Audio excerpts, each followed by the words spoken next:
Welcome to Ludus Vulpes. My name's Kirsty. I'm Phil. And you join us as we run through our thoughts on Airecon. It's a little bit later than we would have anticipated. That's my fault. Sorry, I lost my voice and we had to wait until I got it back again. Which has just about happened. Just about. I'm a little bit croaky. I've had a peaceful month. Thanks very much. Yeah.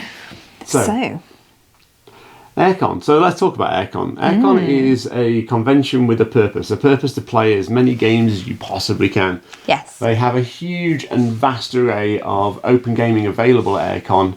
It probably equates a similar amount of open gaming that the Expo has. But the attendance, the footfall of Airecon is about 4,000 compared to 24,000. So it's a slightly different proposition. But still, for Airecon, that's about 42% growth on previous years. So this year they've moved themselves in the Harrogate Convention Centre from the sort of atrium area through to the sort of more formal convention area, which looks a bit like an underground car park. Yes, I have to admit, it was a bit like being in a morgue. Black ceilings. However, black floor, black walls. Black floor, and there were some parking markings on some of the flooring.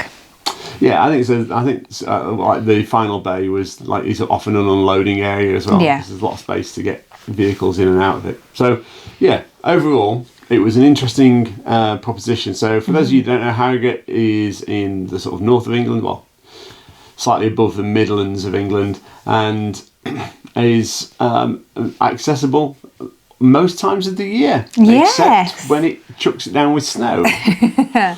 Yes, so in our infinite wisdom, we live rurally, so wanted to stay rural, and we decided to stay in Pateley Bridge, which is on a good day about 25 minutes to where we park, and then we walk the rest of the way into the convention centre. However, in the snowy conditions, that becomes 45 minutes to an hour. Which was a very interesting drive for Phil to have to do on the Thursday evening back. Because little did we know, there'd been a few odd showers, but nothing was sticking when we went in on the Thursday evening to play a few games, meet a few people, collect a few games that we collected, and then we came out on the Thursday evening to thick ice and probably about 2 inches of snow on top of that. Which meant for a very painful and crawly drive to Pateley Bridge, where we had to abandon the car in the village and walk up half a mile up the hill to the accommodation. So we then slogged back down the hill on the following day. Unfortunately, the main roads had been gritted, so we could actually get in, but we were like 2 hours later than anticipated getting in, which was a bit of a problem, but fundamentally okay. And then we got to enjoy the rest of Airecon. And as I say, Airecon is predominantly a convention for playing games. It's an open games fest. Yeah. They do have a trade hall, they do have a bring and buy, and they do have a demo and playtest area. Yeah. So there is everything you'd expect, but the focus is on open gaming. Plus the tuck shop. Don't forget the tuck shop. The focus is on open gaming. Very much so. So let's talk about the location. It's Harrogate Convention Centre. Yeah, which is ideally located for trains, buses, driving. You can walk in. It's great. It's the centre of Harrogate. It's really convenitely located. It's easy to get to. Lots of food locally if you don't want to have any of the food that's provided there. The cafes are open within the convention centre. You've obviously got all the local independent businesses, and then Airecon themselves run the tuck shop, which is any 2 items for £1.50, which includes drinks, food and snacks. Yeah, so that's one way of eating. Yes. So there are many options available, and the food options in Harrogate are pretty good actually. There's a lot of good restaurants and good eateries there. So so you just staying in the convention centre is probably a mistake. Get out and experience a little bit of Harrogate if you go as well. Yes. Which brings us on to the con itself. So as Kirsty mentioned, the venue had kind of changed. So the previous year we'd been in the sort of atrium area, very glass fronted, quite airy, lots of open light. Lots of light. This year they'd moved to a much bigger part of the venue, but it was no natural light, pretty much dark. Freezing cold. They got through doors open Yeah. because they got the food trucks at the back, so people needed to gain access to it, and the front doors open to allow people in. So yes, there was a draft blowing through as well. It was heated, it wasn't freezing cold, but if you are susceptible to feeling the cold, then yeah, you're going to feel it. Coats were advisable. Yeah. Literally, I was really disappointed when there wasn't a cloakroom when we first arrived. However, within the first 10 minutes of being there, I was like, I'm not taking my coat off. It is too cold. So, the venue had sort of moved to the other half of the building, which gave them a much more, much greater scope to like have larger attendance, which they needed ultimately. And I think most of the open gaming spaces were full for most of the time we were there. Yes. It was busy. Yeah. So there were times when we were looking to either play a game or create a bit of content, and we were struggling to find somewhere to sit. It was that busy. And this was like Friday morning, wasn't it? Lots of people had arranged for meetups for particular games they wanted to play, so it might be something new to you. The game system through the Airecon used to facilitate gamers getting together worked quite well. Yeah. And the opportunity for people to meet up, play games was fantastic, and people could play games that they weren't sure about, that they might want to give a try before you buy almost. Yeah, so, with the games library, you can spend £10 and it's a £10 that you get back, and you basically borrow the game, play the game, take it back, borrow the game, play the game, take it back, and so on throughout the day, and you get your money back at the end. So it's a good way of people to try the games without actually having to buy them.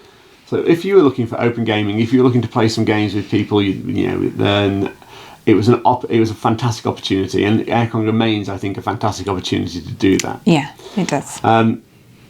The next thing I'd like to talk about is the trade hall, which was unfortunately you got 3 halls of open gaming, including the Bring and Buy. Then over on one side you got the trade hall, and it did mean that it felt like a little bit of an add-on almost. It wasn't a considered part of it. It didn't feel like a cohesive part of the convention. It felt like, oh well, they're over there, they do their thing. And whilst it was busy, it was never particularly busy. No. The footfall wasn't like ridiculous over there.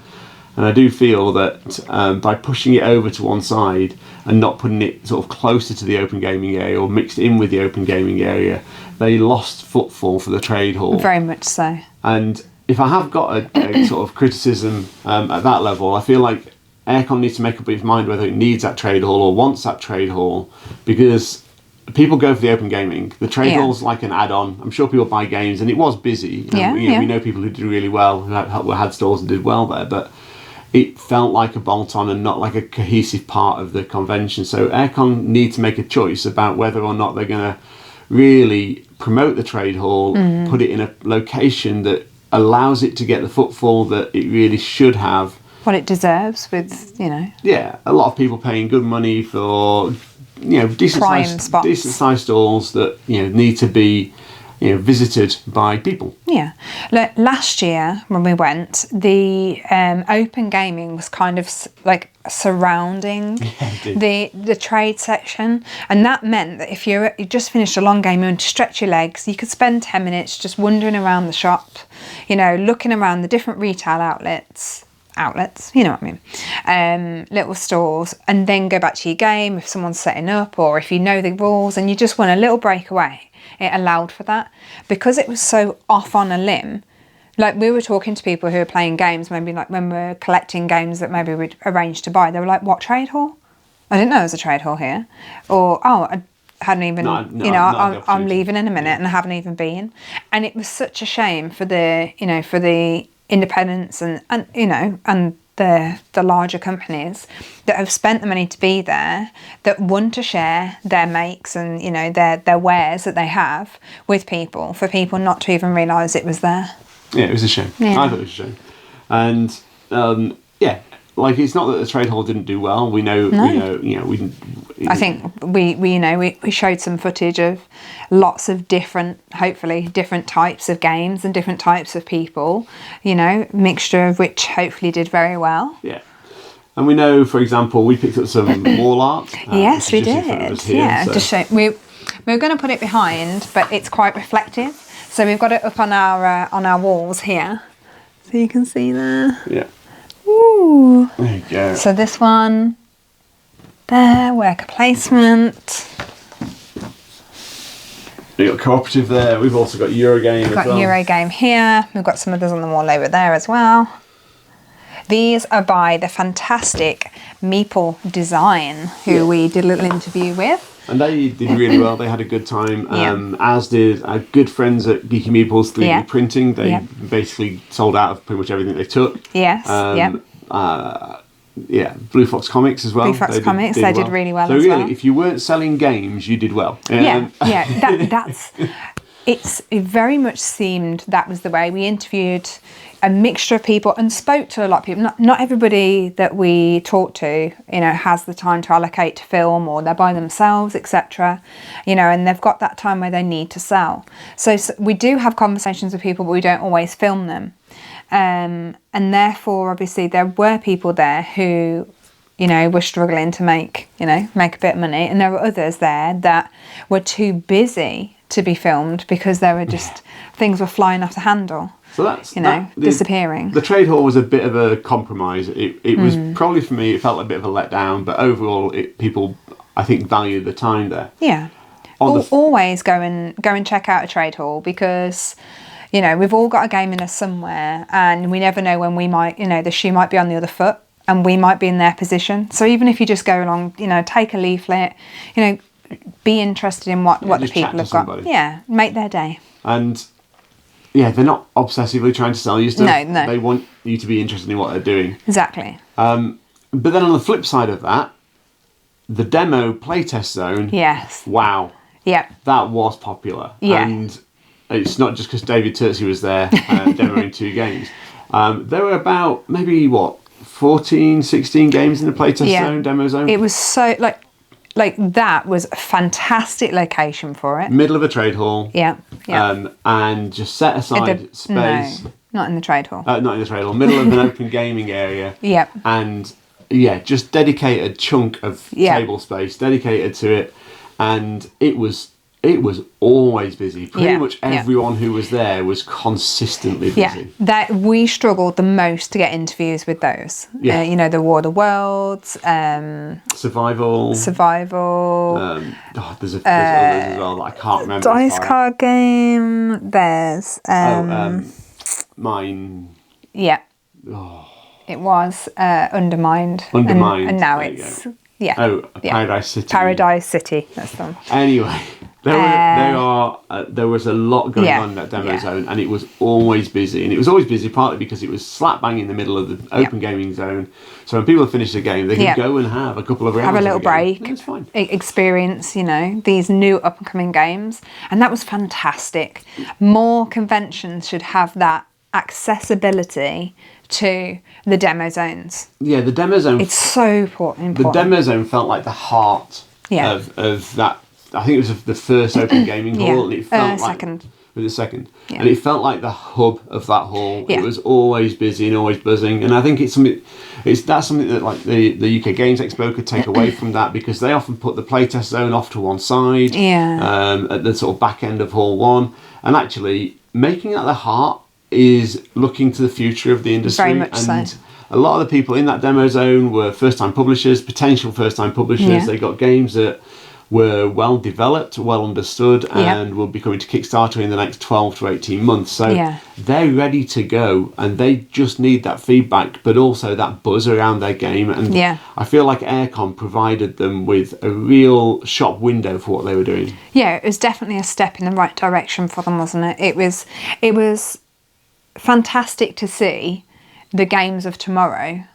Yeah. Almost, in their like different, in their different early stages, the buds which are going to become the fruit of tomorrow almost. Yeah, it was fantastic, and that for me was a real highlight. That demo playtest zone was well managed, well structured, and in a really, really good position. Very much so. Opposite the demo zone was Here for Games as well. Yes, who were talking about accessibility with their giant board games and promoting their event on the 12th of May.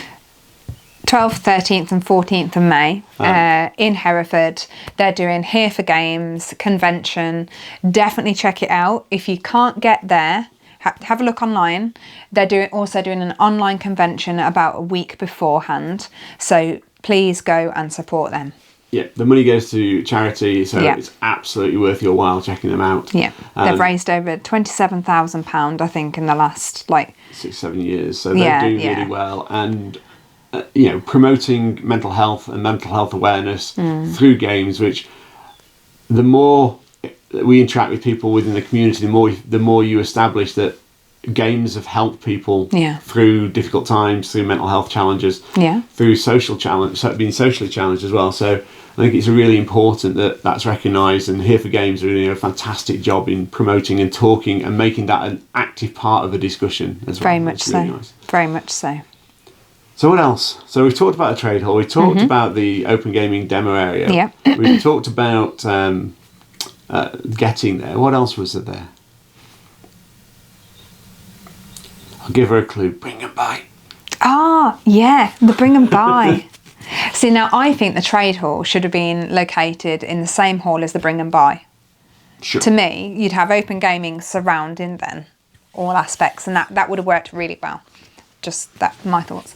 The bring and buy was interesting, wasn't it? The queue was massive. Yeah. As it seems to be a lot, actually, is the case. But what I did like is that they had the shopping area, and then if you've got the drop-off area in a completely different area, so you weren't intermingling and clashing. So they've really thought that through quite well. Yeah, we didn't see any. So we didn't see any major stalls either, any sort of major hiccups that they're bringing by, sort of people queuing for hours just to drop games off. No. A real positive. Yeah, and they'd opened up, I think, on the Thursday, hadn't they, for people to drop off. So if you were travelling, if you got loads of bags of games and you were wanting to sell them, you could drop them off and then just enjoy the rest of the time and then worry about what you've got left on the Sunday. Yeah. So I thought that was really well organised. And as we did, a lot of people had arranged off-site sales as well, and picking up games. So that was a nice moment for that as well. Yeah. So I picked up Pulsar.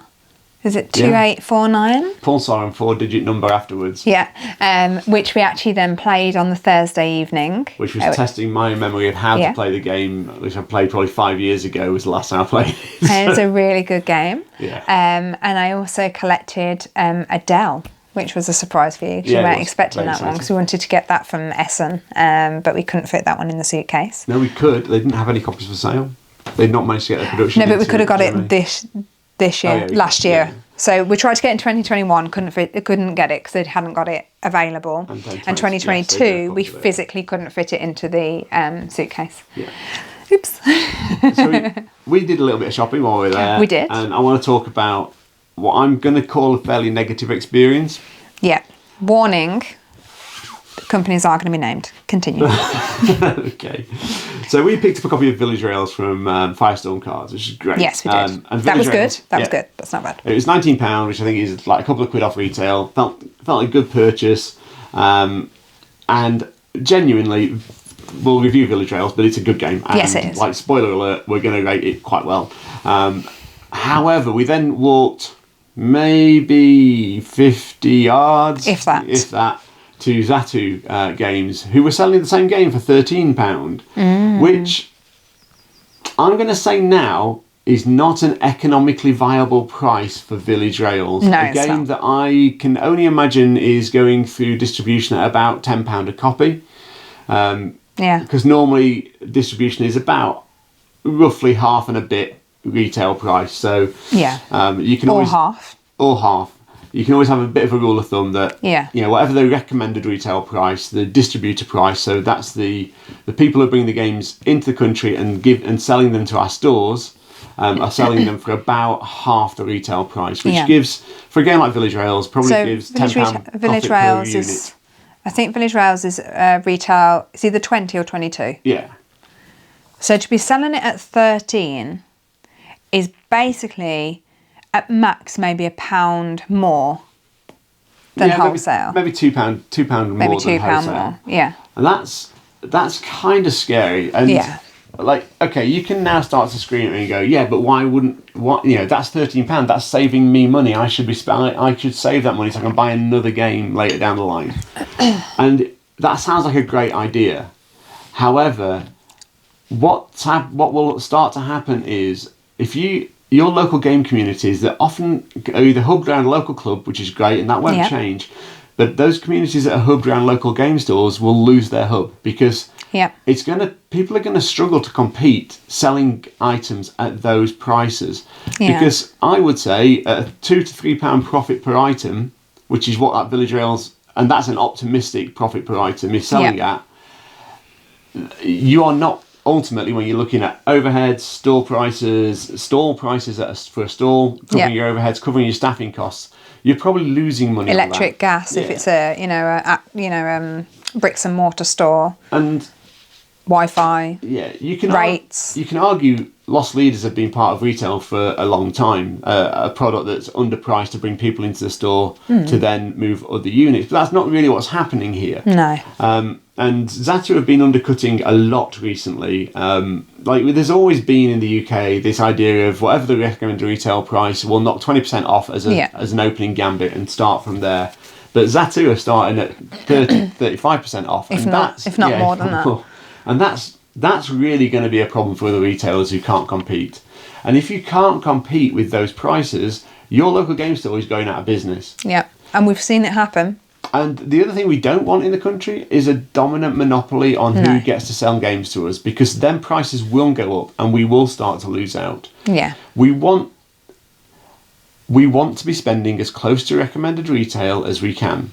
I know that sounds insane, but it's really important to stop there being such a monopoly. Yeah, and we don't want to see local game stores, games cafes go out of business because they can't compete with those kind of retail sales. And they can't. I promise you they can't compete. Your local game store cannot sell Village Rails at £13. No, it can't. And this is a game this isn't a game where someone's trying to clear the last bit of stock. No. This is a game that we've been in a couple of game stores been trying to get hold of 3 or 4 months, and it sells out almost as quickly as it comes into stock. So it's doing really well. It's got a good reputation. It's a very good game.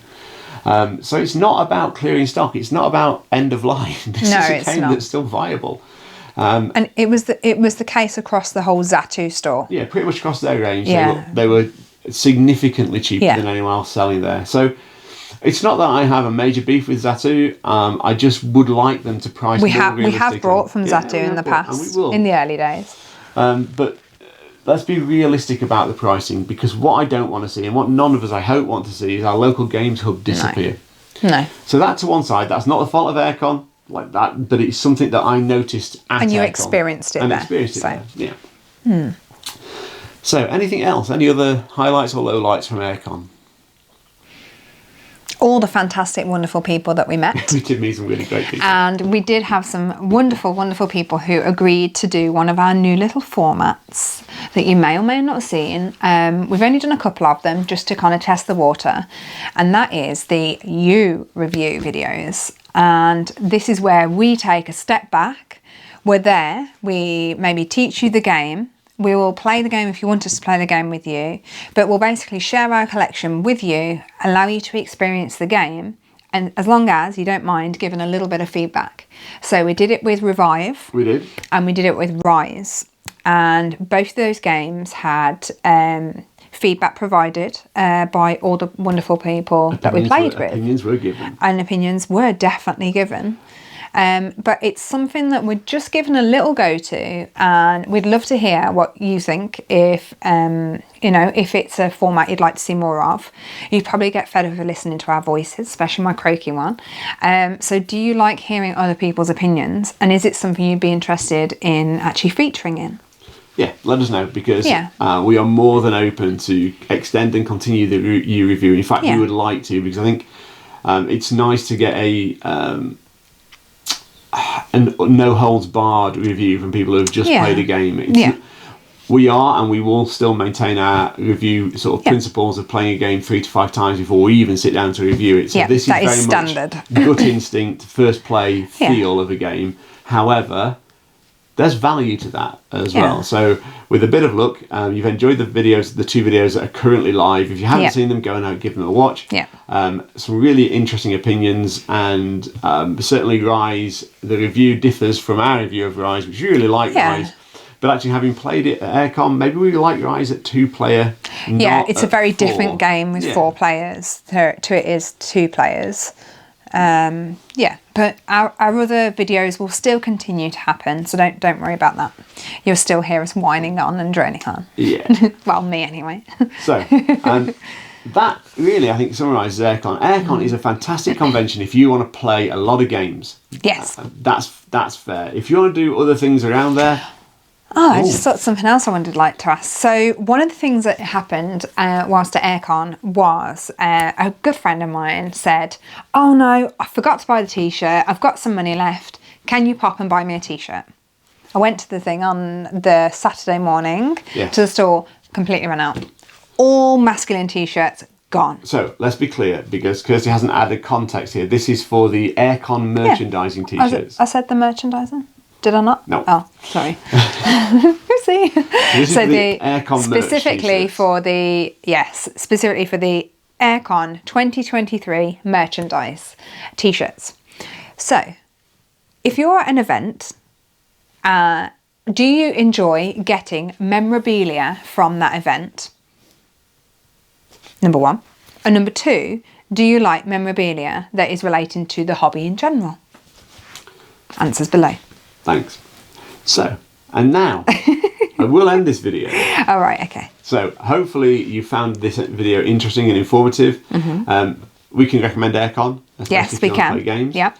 Lovely place to visit. And also lots of touristy things to do if you spend an extended time there as well. Yes. So, enjoy Airecon. If you've enjoyed this video, like and subscribe, please. Please give us a lovely little thumbs up. It doesn't cost you anything and it means the world to us. We're also on Facebook, Instagram and Twitter. Just search for Ludus Vulpes. Thank you for listening. Thanks everyone. See you soon. Bye. Bye.